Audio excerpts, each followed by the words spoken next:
மத்திய அரசின் ஜிஎஸ்டி வரி குறைப்பு கடந்த 22ஆம் தேதி முதல் நாடு முழுவதும் அமலுக்கு வந்துள்ளது. 4 அடுக்குகளாக இருந்த ஜிஎஸ்டி வரி விதிப்பு முறை 5 மற்றும் 18 என 2 அடுக்குகளாக குறைக்கப்பட்டுள்ளன.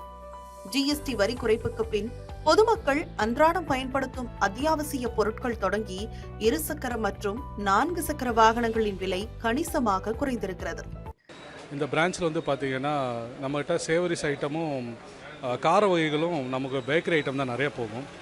அந்த வகையில் பார்த்தீங்கன்னா நமக்கு கார வகைகள் வந்துட்டு 500 ரூபாயில் இருந்தது இப்போது 462 ரூபாய்க்கு வருது. அதாவது 12% ஜிஎஸ்டி இருந்துச்சு, அது 5% குறைப்பு பண்ணிட்டாங்க. ஸோ அதனால் எங்களுக்கு வந்து பார்த்தீங்கன்னா கஸ்டமரோட வாங்குகிற கன்சப்ஷன் வந்து நிறைய ஆயிடுச்சு. ஸோ 50 கிராம் வாங்கிட்டு இருந்தவங்க இப்போ 100 கிராம் வாங்க ஆரம்பிச்சிட்டாங்க.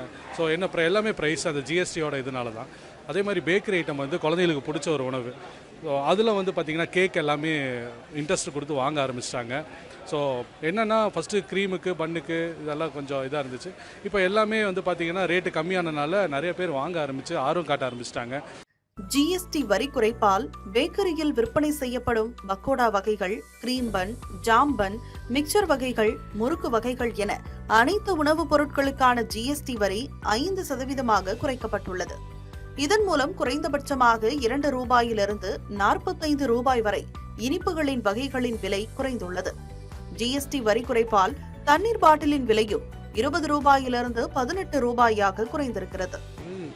நுகர்வோருக்காக மைய அரசு ஜிஎஸ்டியுடைய வரி குறைப்பு செய்து உண்மையிலேயே பாராட்டுக்குரிய ஒரு இனிப்பான செய்தி.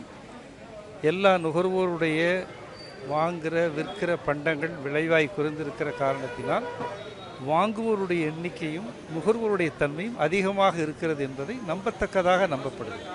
குழந்தைகள் முதல் பெரியவர்கள் வரை விரும்பி உண்ணும் தின்பண்டங்களின் விலை கணிசமாக குறைந்திருப்பதால் மேலும் அதிக அளவிலான உணவுப் பொருட்களை வாங்கி செல்கின்றனர்.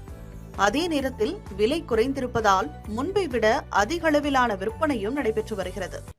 சாக்லேட்டு, கேக்கு இந்த மாதிரி எல்லாம் வாங்குவாங்க. ஸ்வீட்டு தான் ஜாஸ்தியாக வாங்குவாங்க. அதுதான் ரொம்ப பிடிக்குங்க. இந்த சாக்லேட் ஐட்டம் தாங்க. அவன் சாப்பாடு இதெல்லாம் வந்து கொஞ்சம் கம்மியாக இருக்கு இல்லைங்களா ஜிஎஸ்டியில். அதனால் எப்போ வந்தாலும் இங்கே தான் சாப்பிடுவோங்க. அம்மா அப்பாவுக்கெல்லாம் இது ரொம்ப பிடிக்குங்க. கம்மியாக இருக்கிறது ரொம்ப சந்தோஷம். பரவாயில்லைங்க, ரொம்ப யூஸ்ஃபுல்லாக இருக்குங்க. எல்லாம் 5% கம்மியாக இருக்குது. கேக்கு வகை, கார வகைகள் 5% கம்மியாக இருக்குது. எப்படியும் மாதமான அப்படி வாரத்துக்கு ஒரு 1000, 1200 மாதிரி வாங்குவோம். இது ரொம்ப யூஸ்ஃபுல்லாக இருக்குது. நாடு முழுவதும் அமலுக்கு வந்திருக்கும் ஜிஎஸ்டி வரி குறைப்பு விவசாயம், மருத்துவம் உள்ளிட்ட அனைத்து தரப்பு மக்களுக்கும் பயனளிக்கும் வகையில் அமைந்திருக்கிறது. அதன் ஒரு பகுதியாக பேக்கரியில் விலை குறைவாக விற்கப்படும் இனிப்புகள் வாடிக்கையாளர்களுக்கு மட்டுமல்ல விற்பனையாளர்களுக்கும் நல்ல பயனை ஏற்படுத்தி கொடுத்திருக்கிறது. தமிழ் ஜனம் செய்திகளுக்காக ஒளிப்பதிவாளர் நீலமேகத்துடன் கோவை செய்தியாளர் சுரேஷ்குமார்.